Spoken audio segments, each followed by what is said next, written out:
जाता है, हिंदुस्तान में माना जाता है अक्सर कि गांधी जी के साथ अहिंसा खत्म हो गई। और मुझे हमेशा आश्चर्य होता है कि कितने पढ़े लिखे लोग भी ये मानते हैं कि अहिंसा गांधी जी के साथ शुरू हुई और उन्हीं के साथ उनकी हत्या के साथ खत्म हो गई। तो ये बिल्कुल गलत बात, गलत मतलब ये असत्य है। और इसका प्रूफ जो आपको मिलता है वो पूरे हमारे इस 70 साल के इतिहास में आपको अनेकों बार और बार बार हमें ये देखने को मिला है। अगर आप देखिए कि ये पूरा जो भाईचारा, प्रेम, जिसे हम सहानुभूति कहते हैं, कंपैशन जिसे अंग्रेजी में कहते हैं, इसको लेकर आप फिल्मों में देखिए कितनी लगातार एक थीम रही 50s में। और ये जो पूरा डाकू समर्पण का काम हुआ विनोबा जी, आचार्य विनोबा भावे और जेपी जयप्रकाश नारायण के द्वारा, वो एक पूरी इतिहास है जो आज भी हम उसको देखें तो उसमें बहुत कुछ है सीखने को। और फिर of course most famously JP का नारा, हमला चाहे जैसा होगा, हाथ हमारा नहीं उठेगा। और तो ये तो रहा इतिहास की बात। और आज के ज़माने में भी मैंने ये पाया, जब मैं खोजने निकली कि भाई अच्छा ये तो सब हो गया पास्ट में, भविष्य में, इतिहास में, पर आज कौन अहिंसा के काम कर रहा है। तो उस सिलसिले में जब मैं खोजने निकली तो मुझे इतने लोग मिले। तो ये जो कार्यक्रम मैं करती हूँ अहिंसा कॉन्वर्सेशंस, इसका लक्ष्य ये है कि अनेकों प्रकार की आवाज़ें, अनेकों प्रकार के अनुभव, वो राजनीति वो में हो, वो अर्थव्यवस्था में हो, वो डायरेक्टली पॉलिटिकल एक्शन हो या ना हो, वो कैसे इस सवाल को अहिंसा के को कैसे वो परिभाषित कर रहे हैं, कैसे उसको अपने जीवन में देख रहे हैं, कैसे उसको अपने कार्य में, जो भी उनका कार्य क्षेत्र हो, उसमें कैसे उतार रहे हैं। तो ये इसलिए अहिंसा कॉन्वर्सेशंस का ये लक्ष्य है। अभी तक 83 हम कर चुके हैं कॉन्वर्सेशंस, जिसमें 20 देशों के लोग शामिल हैं।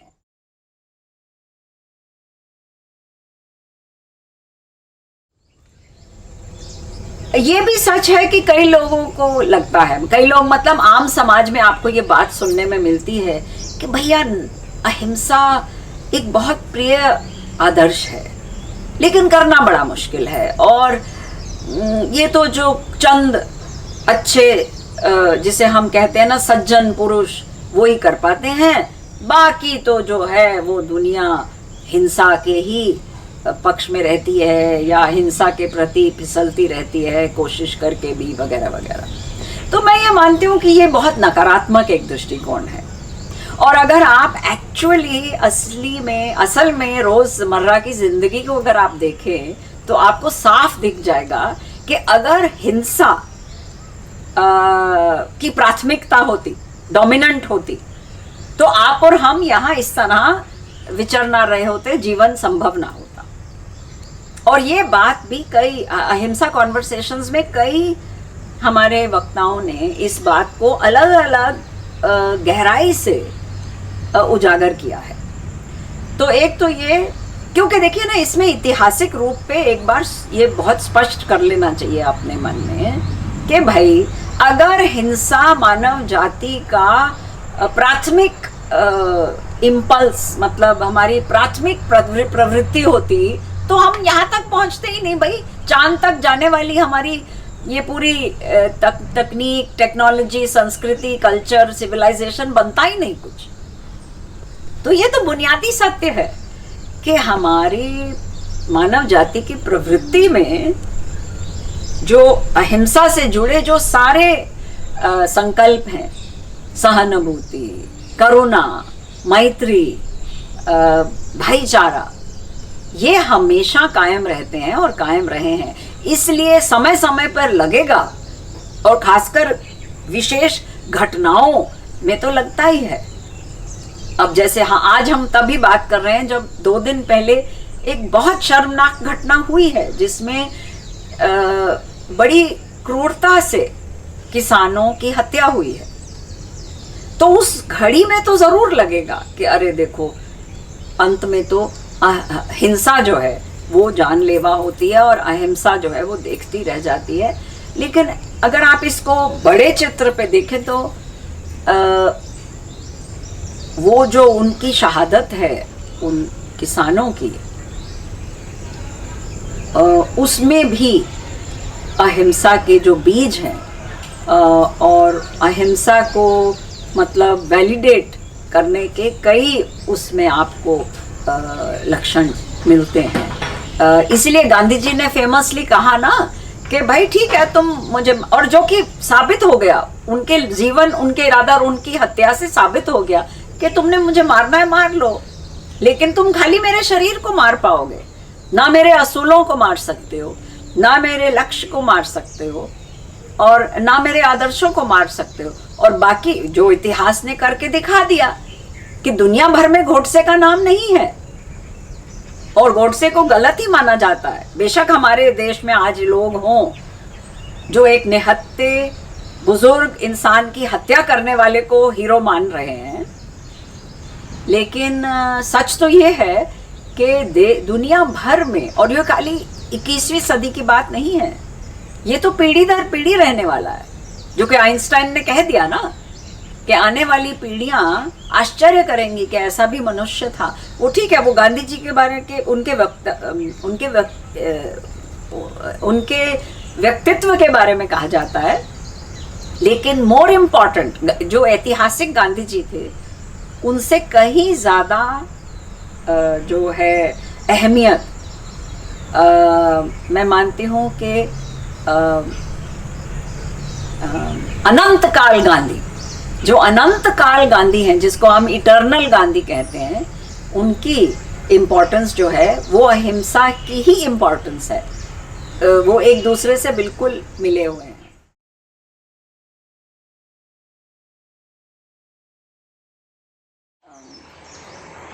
कभी कभी ये मन में इच्छा जागती है कि अगर सब अहिंसा के जो पक्षधर हैं वो इकट्ठे हो जाए तो शायद कुछ और हो जाएगा। क्योंकि कई बार ऐसा जरूर लगता है ना कि जो हिंसा, घृणा, द्वेष के पक्षधर हैं वो तो बड़े संगठित हैं और हम लोग जो हैं वो असंगठित हैं। पर ऐसा, देखिए, संगठित तो होना ही चाहिए, उसमें तो कोई दो राय नहीं है। वो हमें कई किस्म के कार्यों के लिए संगठित होना चाहिए। जैसे कि देखिए, राइट टू इंफॉर्मेशन इस देश में हुआ, फंडामेंटल राइट टू एजुकेशन आया, और वो जैसे कि हमारी आज़ादी की लड़ाई पहले हुई उससे 50-60 साल पहले, तो संगठन और संगठित कार्यकर्ताओं की और कार्य की अहमियत तो बिल्कुल प्राथमिकता पे है। लेकिन जब हम अहिंसा की बात करते हैं ना, तो वो ऑक्सीजन की तरह है, क्योंकि ये एक बहुत ऑर्गेनिक समाज में जब तक ये ऑक्सीजन की तरह या खुशबू की तरह ही फैल के इसका असर होता है। तो जहां तक अहिंसा और उससे जुड़े हुए जितने भी आदर्श हैं, करुणा, मैत्री, एक दूसरे के लिए सद्भाव, हर एक इंसान को बराबरी की, रिस्पेक्ट इज व्हाट, हर इंसान को बराबरी से इज्जत मिले, आदर, हाँ, हर इंसान को बराबर से आदर मिले, ये जो सारे असूल हैं, जरूर है कि ऐसे पड़ाव हैं जिनमें मोर्चा बांधकर संगठित होकर भी इनके लिए संघर्ष करना जरूरी है। लेकिन मूल जो है, मुझे लगता है, वो समाज में खुशबू और ऑक्सीजन की तरह ही हो तब है। इसलिए ये बातें ना तो कोई केवल एक्टिविस्ट कर सकते हैं, ना केवल सरकार कर सकती है, ना कोई बहुत बड़ी संस्था बनाने से होगा। जैसे कि गांधी जी का जीवन खुद है भाई, वो सच में एक खुशबू है और वो कायम रहती है, और बेशक उसको बंद करने की कोशिश की जाए या उसके विरोध में अलग किस्म के दूसरी ताकतें लग जाएं, बट पीढ़ी दर पीढ़ी वो लोगों को प्रेरित कर रही है। तो केवल संगठित होने की बात नहीं है, हम कैसे इसको हर समाज और जीवन के हर पहलू में कैसे इसको ला सकते हैं, वो बड़ा सवाल है।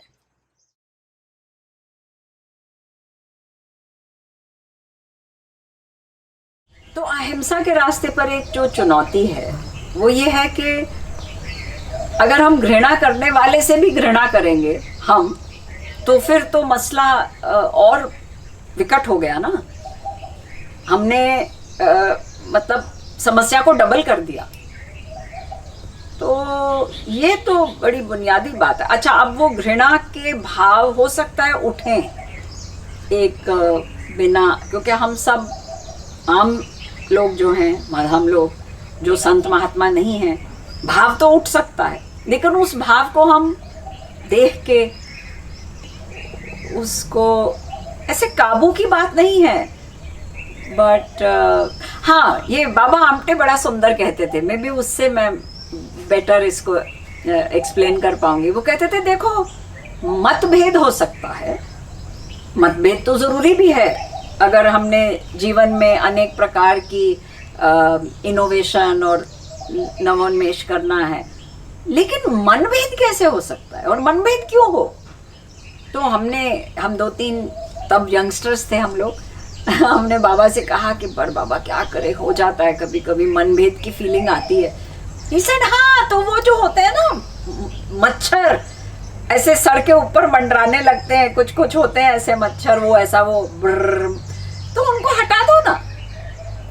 वो चैलेंज है कि घृणा का जवाब घृणा से नहीं दिया जा सकता। और आप ये अगर उसका एक जो पहलू है वो ये है कि हम ये कोशिश कर सकते हैं कि भाई जो घृणा और द्वेष के जरिए समाज में और अपने आपस में आपसी रिश्तों में भी पेश आ रहा है, उसकी पीड़ा क्या है। क्योंकि ये देखा गया है कि हर हिंसा के पीछे है भय, भय के पीछे है कोई पीड़ा, और उसको अगर क्या कहें, उसको अगर कंपैशन, करुणा से अगर उसको देखा जाए, या उसके करुणा से अगर उस पीड़ा की कुछ हम मरहम लगाने की कोशिश करें, तो कई बातें बदल सकती हैं।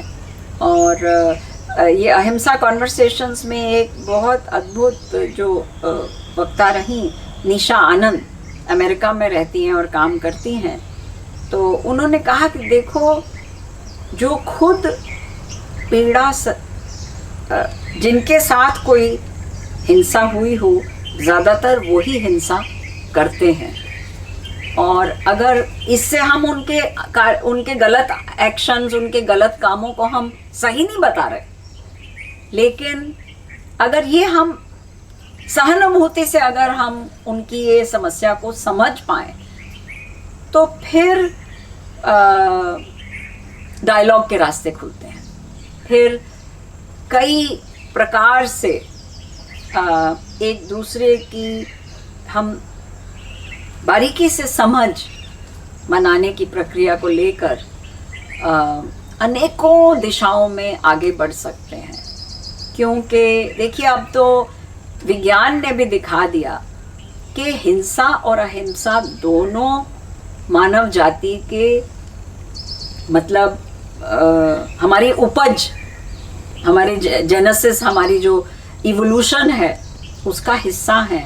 और आज 21st सेंचुरी क्या, अगर मानव जाति ने कायम रहना है सदियों के लिए, तो हमको फिर अब कोई रास्ता नहीं है। हमें ये अहिंसा वाले पक्ष को और गहराई से समझना और उसके प्रति समर्पित होना, ये अब तो जो है मानव जाति के लिए सर्वाइवल का इशू है।